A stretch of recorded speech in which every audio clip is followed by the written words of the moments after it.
Hi friends, welcome to my channel. நான் உங்கள் ராஜேஷ். வாங்க இன்றைக்கி என்னோடய மாடி தோட்டத்தை சுற்றி பார்க்கலாம். நான் லாக்டவுனில் தான் மாடி தோட்டம் தொடங்கினேன். அப்போ பார்த்திங்கன்னா சாதாரணமாக தான் ஆரம்பித்தேன். செம்பருத்தி செடி, மிளகாய் கன்று, கத்திரி கன்று அதேமாரி வச்சு தான் ஆரம்பித்தேன். இது பார்த்திங்கன்னா நம்ம நார்மலாக வீட்டுக்கு வெளியில் இருக்கிற மண்ணை யூஸ் பண்ணி தான் அந்த செடிகள்லாம் வச்சு அப்போ வளர்ச்சி நல்லாவே இருந்தது.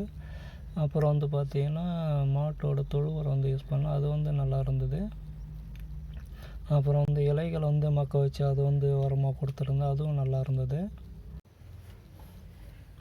பொதுவாக பார்த்திங்கன்னா மாடி தோட்டம் தொடங்கும்போது எல்லாருக்கும் இருக்கிற ஒரு கவலை பார்த்திங்கன்னா டெரஸ் வீணாகக்கூடாது அப்படின்ற கவலை எனக்கும் அது இருந்தது. அதனால் அதை எப்படி கண்ட்ரோல் பண்ணலாம் அப்படின்னு நினச்சி டைரெக்டாக டெரஸில் செடிகளை வைக்காமல் நான் ஃப்ளை ஆஷ் ஷீட் யூஸ் பண்ணி டெரஸ்லேருந்து ஒரு 1 ஃபீட்டுக்கு மேலே ஹைட் தூக்கி வச்சுருக்கேன். இதனால் பார்த்திங்கன்னா டெரஸ் ஈரம் தங்காது. ஈரம் நம்மளுக்கு ஏர் ஃப்ளோ இருக்கிறதால ஈரம் பட்டாலும் காஞ்சிடும். அதுக்காக நான் ஹைட் பண்ணி வச்சுருக்கேன். செடிகள்லாம் எல்லாமே டெரஸ்லேருந்து ஹைட் பண்ணி தான் வச்சுருக்கேன். இதனால் டெரஸ் பாதிக்காது. அப்புறம் பார்த்திங்கன்னா லாஸ்ட் இயர் பார்த்திங்கன்னா எனக்கு கத்திரிக்காய் கன்று நல்லா ஈல்டு கிடச்சிது. வீட்டுக்கு தேவையான கத்திரிக்காய் எல்லாமே எங்களுக்கு செடிகளே கிடச்சிடும். வீக்லி ஒன்ஸ் டு 2 டைம் கத்திரிக்காய் நாங்கள் பறிப்போம். நல்லா இருந்தது. சரி, இந்த வாட்டி இன்னும் நிறையா அதிகமாக வைக்கணுன்ட்டு இப்போ பார்த்திங்கன்னா கத்திரிக்கன்று தான் நான் நிறைய மாடி தோட்டத்தில் எங்கே பார்த்தாலும் எனக்கு கத்திரி செடி தான் வச்சுருக்கேன். எல்லாமே நல்லா வளர்ச்சி நல்லா இருக்குது. இப்போ ரெயின் சீசன்ன்றதால செடி வளர்ச்சி நல்லாயிருக்கு. இப்போ ஆடி மாதம்தான் எல்லாமே விதைச்சி நாற்று எடுத்து அதை வச்சு இம்ப்ளிமெண்ட் பண்ணியிருக்கேன். இப்போ செடிகள்லாம் வளர்ச்சி நல்லா ஆகிட்டு பூ பூத்து இப்போ காய் வச்சிட்ருக்கு. மேபி இப்போ பார்த்திங்கன்னா ஒரு 3-4 அறுவடை கத்திரிக்காய் நாங்கள் பண்ணிட்டோம். வீட்டுக்கு தேவையானது பார்த்திங்கன்னா இதில் எங்களுக்கு கிடச்சிருக்கு. மாடி தோட்டத்தில் பார்த்திங்கன்னா பூச்சி கண்ட்ரோல், நோய் தாக்குதல் அதெல்லாம் கம்மியாக தான் இருக்கும். அப்படியே இருந்தாலும் இலைகளில் தான் பூச்சிகள் வைக்கும். அதை பார்த்திங்கன்னா அந்த மாதிரி டைமில் டெய்லி செக் பண்ணிவிட்டு அந்த பூச்சி வைக்கிற இலையெல்லாம் கட் பண்ணி விட்டுடுவோம். புது இலை உடனே செடி வேகமாக வளரும். அதேமாதிரி இலைகளை கட் பண்ணுறதால பூச்சி கண்ட்ரோல் மாடி தோட்டத்தில் மெயின்டைன் பண்ணுறது ஈஸியாக இருக்குது. இதுக்குன்னு பார்த்திங்கன்னா பாட்டு நான் யூஸ் பண்ணுறது பார்த்திங்கன்னா நம்ம used water can, paint bucket அதேமாரி தான் யூஸ் பண்ணுறேன். இது வாட்டர் பாட்டில் பார்த்திங்கன்னா நல்லாவே இருக்குது. லைஃப் வாட்டர் பாட்டில் வரும்.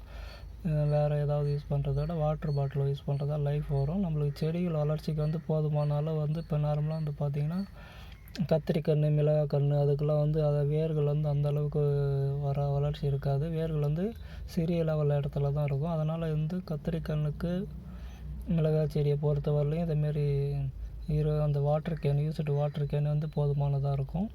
இன்னும் பெரிய லெவலில் யூஸ் பண்ணாலும் நல்லா தான் இருக்கும். இது எங்களுக்கு வளர்ச்சி இதுலேயே நல்லா இருக்குது. அதனால் நாங்கள் ஃபுல்லாக வாட்டர் கேன் அதேமாரி தான் யூஸ் பண்ணிகிட்ருக்கேன்.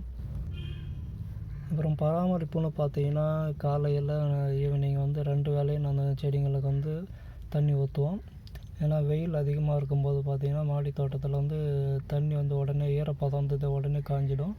அதனால் ஈவினிங்கில் ஒரு வாட்டி செக் பண்ணிவிட்டு தேவையான அளவு மட்டும் தண்ணி ஊற்றுவோம். தண்ணி நிறையா நம்ம அதிகமாக ஊற்றினா மறுபடியும் எல்லாமே ஃபில்ட்ரு ஆகிட்டு டெரஸ்க்கு வந்துடும். அதனால் அதுக்கு அளவான தண்ணி, அந்த பாட்டு உள்ளே இருக்கிற மண் மட்டும் நனைகிற அளவுக்கு தண்ணி நாங்கள் ரெகுலராக ஊற்றுவோம்.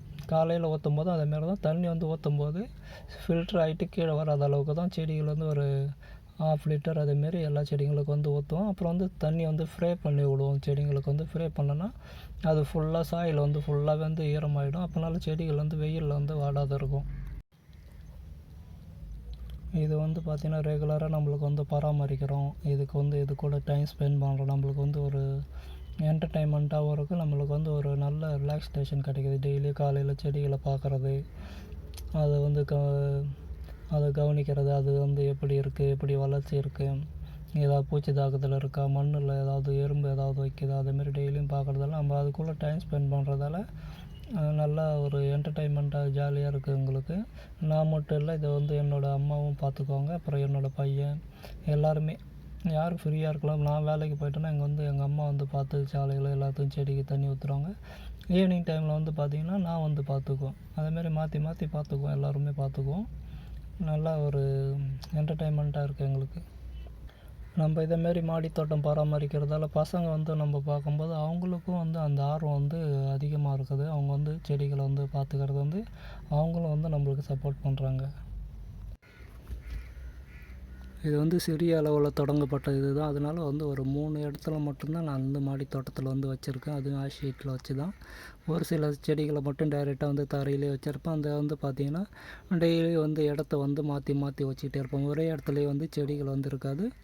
அந்த இடம் வந்து காயறதுக்கோசரம் சன்லைட் போடுறதுக்கோசரம் ஒரு நாளைக்கு செடியை வந்து நவுத்தி அது கீழெல்லாம் க்ளீன் பண்ணிகிட்டே இருப்பேன் டெய்லியும். அதனால் செடிகள் வந்து டெரஸ் வந்து வீணாகாதற்கு செடிகளை வந்து நல்லாயிருக்கும், ஆரோக்கியமாக இருக்குது. எனக்கு வந்து இந்த மாடி தோட்டம் வச்சுக்கிறது, அது வந்து மெயின்டைன் பண்ணுறது, இதெல்லாம் வந்து ரொம்ப சந்தோஷமாக இருக்குது. நம்மளாலையும் ஒரு செடி வளர்க்க முடியுன்ற ஒரு கான்ஃபிடென்ஸ் வந்து இருக்குது. எனக்கு வந்து இன்னும் ரோஜா செடியெலாம் வந்து வைக்கணுன்ட்டு ட்ரை பண்ணணும். நான் வந்து அடுத்தடுத்த வீடியோவில் வந்து ரோஜா செடி வந்து வைக்கணும். அதை வந்து உங்களுக்கு வீடியோ எடுத்து போடுவேன். ஸோ நீங்களும் வந்து பார்த்திங்கன்னா உங்களுக்கு வந்து உங்கள் டெரஸில் வந்து இடம் இருந்ததுன்னா நீங்களும் வந்து ட்ரை பண்ணுங்கள். பெரிய லெவலில் தொடங்க முடியலனாலும் அட்லீஸ்ட் ஒரு செடி 2 செடி அதேமாதிரி கூட ட்ரை பண்ணுங்கள். ட்ரை பண்ணிங்கன்னா உங்களுக்கும் வந்து அந்த கான்ஃபிடென்ஸ் கிடைக்கும். அது வந்து செடி வந்து வளரும்போது அதை பார்க்கும்போது உங்களுக்கும் அந்த சந்தோஷம் வந்து கிடைக்கும். இப்போ வந்து பார்த்திங்கன்னா பசங்க எல்லாமே ஃபோனு அது இதுன்னு யூஸ் பண்ணுறாங்க. எப்போ பார்த்தாலும் மொபைலுமாக தான் இருக்காங்க. இப்போ நம்ம அதை வந்து ட்ரை பண்ணும்போது பசங்க வந்து நம்ம கூட வந்து இன்ட்ராக்ட் ஆவாங்க. அவங்களும் வந்து அதை பற்றி கற்றுக்கணுன்ற வந்து ஆர்வம் வரும். ஓகே ஃப்ரெண்ட்ஸ், வீடியோ பிடிச்சிருந்தால் லைக் பண்ணுங்கள், உங்கள் ஃப்ரெண்ட்ஸுக்கு ஷேர் பண்ணுங்கள், சேனலை சப்ஸ்கிரைப் பண்ணுங்கள். தேங்க்யூ.